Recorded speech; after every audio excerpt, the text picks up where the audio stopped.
Bismillahirrahmanirrahim. Assalamualaikum warahmatullahi ta'ala barakatuh. Alhamdulillah. Thank you very much for your work on the paper that I gave you. I gave you one piece of paper which I folded, and I told you to write some comments, what you saw on that paper. Now I'm going to show you that paper, what is on that paper, and I have read all your comments, and I can tell you that you have not understood the purpose of perception. Because everything in life, awareness, fullness, living in the present now, at the spiritual, emotional, mental level, is all perception. That's why in Islam, it's very important for us to create good perception, all right, and wonderful perception. So I'm going to open this little exercise, and I've read through all your comments, and you will see this is what I gave you. All right, you can see this, all right. It is just a piece of paper which I tell you to write your comment, and here there is a square red dot. So your comment is what? This is a square red dot. All right. Some comment is a square red dot in the middle of the page. Okay. This square is not perfect. All right. The red color, whatever it is. So you are describing the red. I have not seen even one answer from you all about the white. None of you talk about the white. You see how big the white is? How big is the white? It is 99% of this paper is white. Only 1% is red. One little square red dot. But you describe the red dot with all gusto. All right. But none of you look. So this is where I'm telling you, you have this perception that is skewed. All of us, including myself, from time to time, we have to check, reality check of our perception in terms of how we're going to live in the present, because our perception will determine whether we are living in the present now, or we have the full awareness of our life, or the fullness of life in terms of our spiritual, emotional, mental, and physical, and also how we're going to use this Quranic concept of la khawfun wa lahum yahzanun to perfect ourselves as Allah Khalifa on this earth. He's up and He's Khalifa. So what I want you to do was to see this perception, because this paper is 99% white, but we did not see. So most important lesson first is that we haven't forgotten, all right, the gift of gratitude by Allah subhanahu wa ta'ala, because we only see the bad things. We only see something small and we make it big. So if you do not see the whiteness of this paper, that means we do not see the gift of Allah. For example, very simple gift. As we breathe in, as we breathe out, it is a gift from Allah subhanahu wa ta'ala. That is a white part. As we go to the market, we buy the food. That is a gift from Allah subhanahu wa ta'ala. As we look at the clouds running around, floating around, and you see the rain falling, Subhanallah, Alhamdulillah, wa la ilaha illallah, wallahu akbar. You are seeing the glory of God. You are seeing the beauty of life. You are seeing so many things. As you play with your children, as you joke around with your friends, and have a happy, good life. Remember, in Islam, we don't want you to be boring people. A lot of people I see when the so-called practitioner of Islam, their face is so stern, as if they're going to die tomorrow. No, the Prophet is all smiling all the time. The Prophet see good in everybody, even the least of the Sahaba. He saw goodness in them. So, what did you see? You did not see goodness in our own perception. So we have to change. Now we have to see this white paper. So our answer should be, this white paper is 99% of the question that I have posed to you. So I am going to focus on the 99%, not on the 1%. So naturally we have problems. For example, we are working, we don't have enough salary. Our job is drudgery. We go to work, we go through the motion of going to work. Yes, but we have to earn a decent living. If you are not happy about our work, then work towards finding a better job. That means you start thinking, planning. How, I have to do this to get out of this job, to find job satisfaction. But you don't complain, shit. Everything is the word that come out from you was, with your co-workers, with your friends and all that, is something negative, like the word shit. This is very common.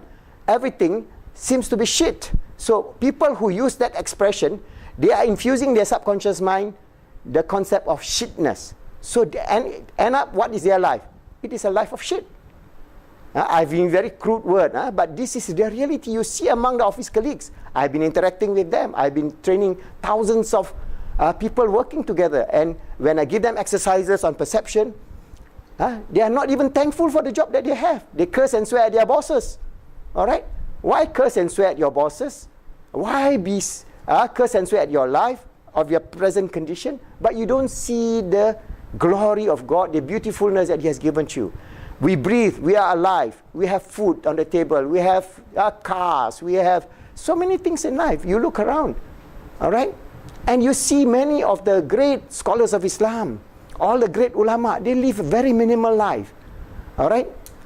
You will be surprised, all right? The teacher of our brother Sheikh Hamzah Yusuf Hansen, Muratul Hajj, he has only one box of worldly things: his jubah, his few clothes, and his comb, his mirror, and that's it. That's what Rasulullah have. Rasulullah only have one box of the material world.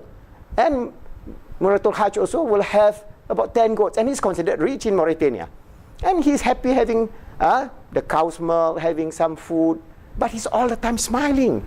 You see, they are all the time happy. They're all the time having the awareness, not seeing the smallness of this world, but seeing the glory of Allah. When you see the glory of Allah, you transcend this paper, you transcend everything. So that's why they have no fear of the future, because they know they are trying to lead a good life, and the future is Jannah. Our future is Jannah. So don't be fearful of this life in this world. We go through ups and downs in life. We go through all kind of problems: economic depression, loss of jobs, loss of loved ones, so many things that we have to go through. But remember, always see the goodness in everything. Always see the hikmah in everything.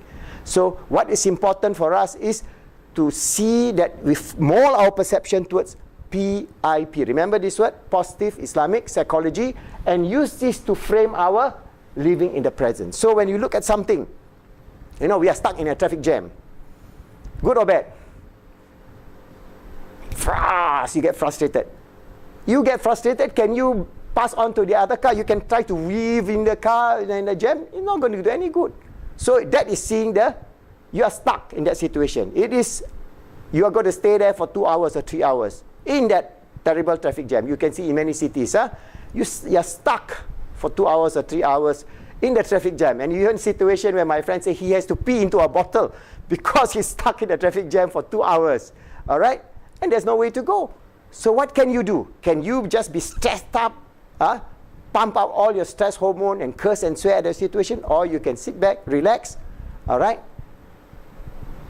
Open your YouTube, view our PIP, Positive Psychology, Islamic Motivation PIP, and just hear 1 or 2 sessions of our talk, or whether it's our great scholars like Sheikh Hamzah Yusuf Hansen, or Abdul Hakam Murad, or Sheikh Abdullah bin Bayya, or Sheikh Tariq Ramadan. Just open their video, relax, hear what message, what positive message they have to give to you. And then you relax, and in between you can zikir. All right, as you zikir, you drive.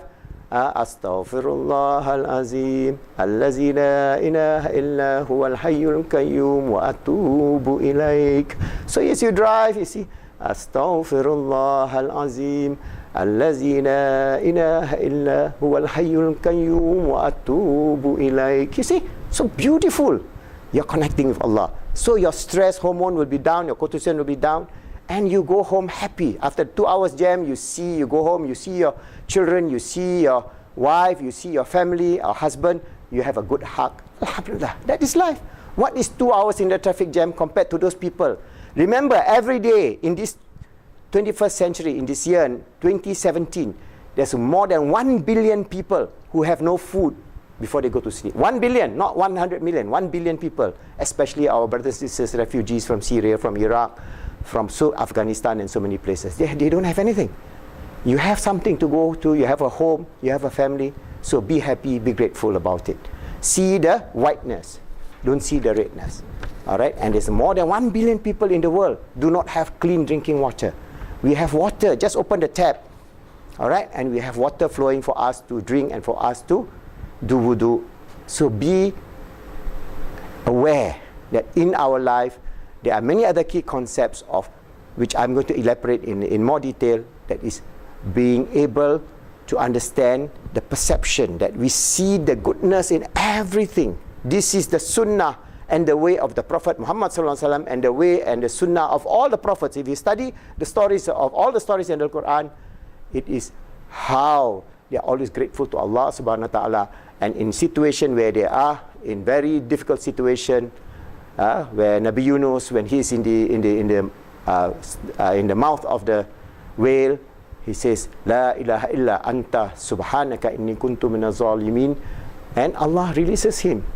So we also, for example, in our zikr, we can develop our own azkar based on the Quran, and we can recite. For example, I always recite in some certain situation where I'm faced with certain situation. You say, Astaghfirullah al-azim, allazi la ilaha illa huwal hayyul qayyum wa atubu ilaik. Or we say, La ilaha illallah, anta subhanaka inni kuntu minaz zalimin. Whichever. Have a personal azkar that you can recite a few times each day or many times each day whenever you have a situational condition that is not to your satisfaction. But remember, every cloud have a silver lining.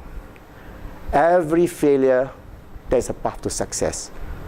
Every evil, there's always goodness. So we choose what is good, we choose what is best, we choose what is going to make us happy and being achievers in this world. Inshallah, strive to become the Caliph of Allah. Remember the three key concepts of being the Caliph of Allah, which I have taught you. One is, inshallah, strive.